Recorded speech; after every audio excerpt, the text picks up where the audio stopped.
one of America's oldest cities hides a hotel where guests report shadows, whispers, and chilling encounters.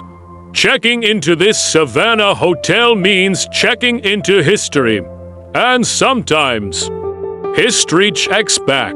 In the heart of Savannah's historic district, where Spanish moss drapes from ancient live oaks like tattered funeral shrouds, there stood a grand hotel that had witnessed over a century of the city's secrets. The Marshall House, built in 1851, rose for stories above Broughton Street with its elegant cast-iron balconies and red brick facade that seemed to glow amber in the gaslight. It was one of Savannah's first grand hotels, welcoming travelers, merchants, and society's elite through its ornate doorways. But the Marshall House harbored a darker purpose than mere hospitality.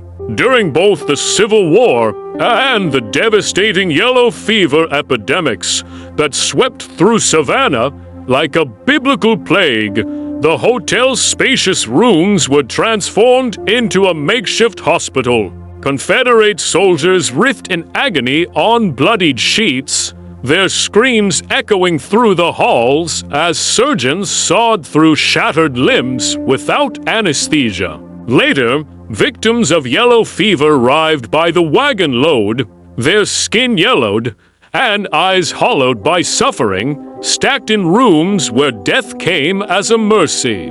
The hotel's basement became a morgue and, according to whispered legends, an impromptu surgical theater where experimental procedures were performed on those too far gone to protest. When the epidemics finally subsided and the war ended, the Marshall House returned to its original purpose. But something had changed. The building itself seemed to remember the suffering it had contained, holding onto the anguish within its walls like a sponge absorbs water. By the 1890s, guests began reporting strange occurrences. Footsteps paced the halls at midnight. Agonized moans emanated from empty rooms. The smell of antiseptic and decay would suddenly permeate the air on the third floor, where the sickest patients had been quartered.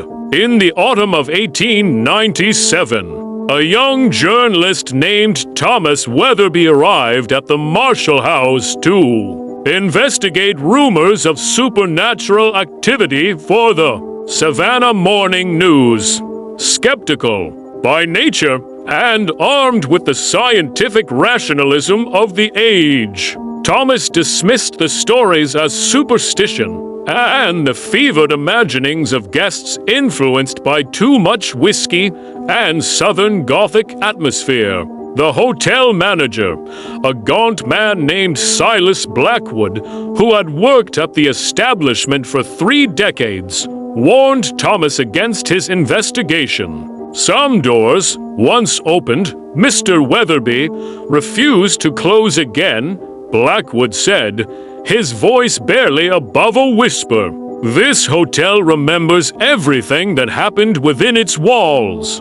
The suffering seeped into the very foundation. Thomas laughed off the warning and took a room on the 3rd floor, room 314, which had once served as a surgical ward. He spent his first evening interviewing staff and guests, documenting their accounts with the detached professionalism of a newspaperman. A chambermaid described seeing a Confederate soldier standing by the window in room 301, staring out at a Savannah that no longer existed. A businessman swore he had watched his locked door handle turn slowly in the night, though no one entered. An elderly woman claimed children's laughter echoed from the empty 4th floor, where young fever victims had been isolated from their dying parents. That first night, Thomas heard the footsteps. They began around midnight slow, deliberate pacing in the hallway outside his room. He opened his door to find the corridor empty, gaslight sconces casting trembling shadows on the flocked wallpaper. Yet the footsteps continued, passing right by him though nothing was there. The second night brought worse disturbances. Thomas awoke to find the temperature in his room had plummeted, his breath visible in the moonlight streaming through the window.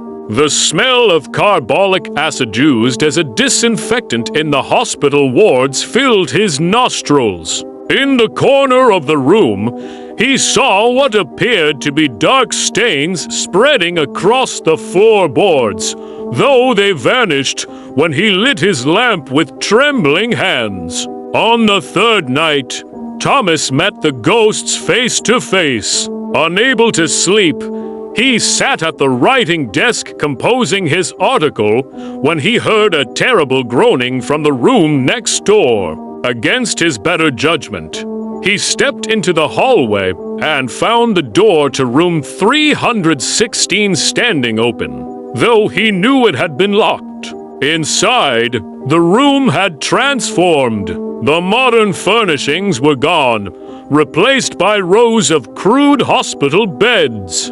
On those beds lay men in Confederate gray, their wounds fresh and horrible. Surgeons in blood-stained aprons moved among them, and Thomas could smell the copper tang of blood and the acrid stench of gangrene. A surgeon looked up at Thomas, and their eyes met. "Help us," the phantom physician pleaded.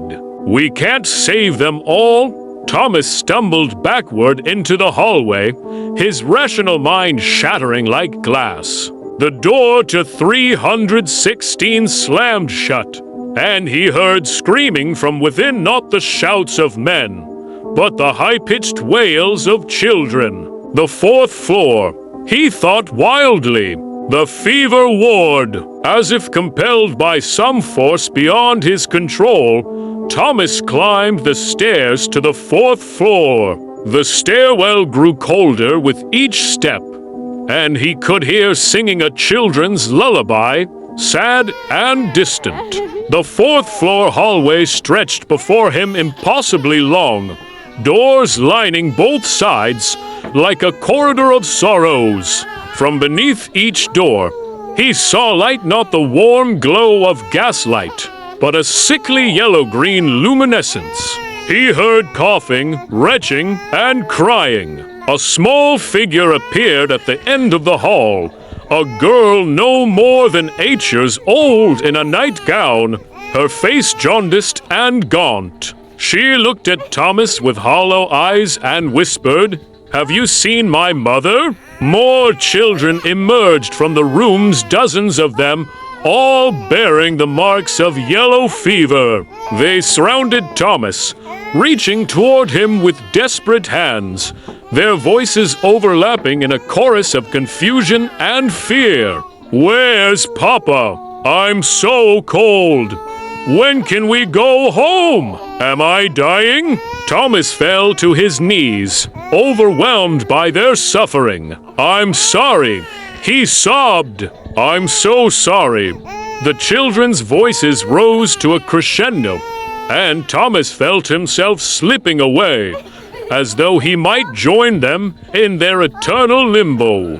The hotel itself seemed to pulse around him, feeding on his fear and grief, drawing him deeper into its nightmare. A hand grabbed Thomas's shoulder, pulling him back from the brink. Silas Blackwood stood over him, a peculiar silver cross hanging from a chain around his neck.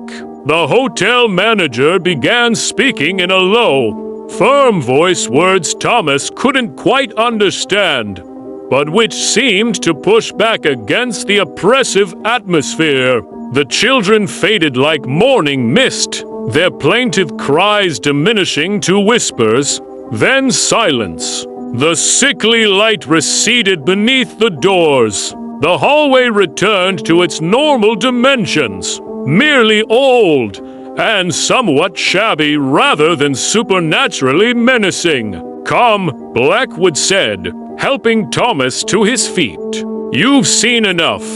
In the manager's office on the first floor, Blackwood poured them both generous glasses of brandy. "The hotel holds onto the suffering," he explained. "All that death, all that pain, it's soaked into the wood and brick. The spirits aren't malevolent, Mr. Weatherby. They're trapped, reliving their final moments over and over. The building won't let them go." "Why?" Thomas asked, his voice hoarse. "Buildings are like people," Blackwood said quietly. "They remember trauma. They hold onto it. The Marshall House experienced such concentrated agony that it became saturated with death. It's not haunted, exactly. It's traumatized." Thomas Weatherby left the Marshall House the next morning. His article for the Savannah Morning News was never published. He destroyed it, unwilling to sensationalize what he had experienced or to mock the suffering he had witnessed. He left journalism entirely and became a physician, dedicating his life to easing suffering rather than documenting it. The Marshall House continued to operate for decades, its reputation as one of America's most haunted hotels growing with each passing year. Guests continued to report encounters with Confederate soldiers, fever victims, and the sad ghosts of children who never lived to see adulthood. The hotel closed several times over the years, but always reopened, as though the building itself refused to die. Those who study such phenomena speak of stone tape theory, the idea that buildings can somehow record traumatic events and replay them like a phonograph. Perhaps that's what the Marshall House became, a vast repository of Savannah's suffering, unable to forget the horrors it contained. The spirits may not be conscious entities, but rather echoes, impressions left behind by unimaginable pain.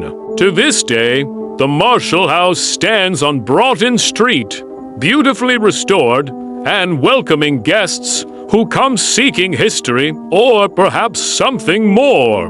The hotel's management no longer hides its haunted reputation, but embraces it, offering guests the chance to experience what Thomas Weatherby experienced that terrible autumn in 1897. And on quiet nights, staff members still hear footsteps in empty hallways, still smell carbolic acid on the 3rd floor, still glimpse small figures on the 4th floor, forever searching for parents who never came. Some doors, once opened, refuse to close again.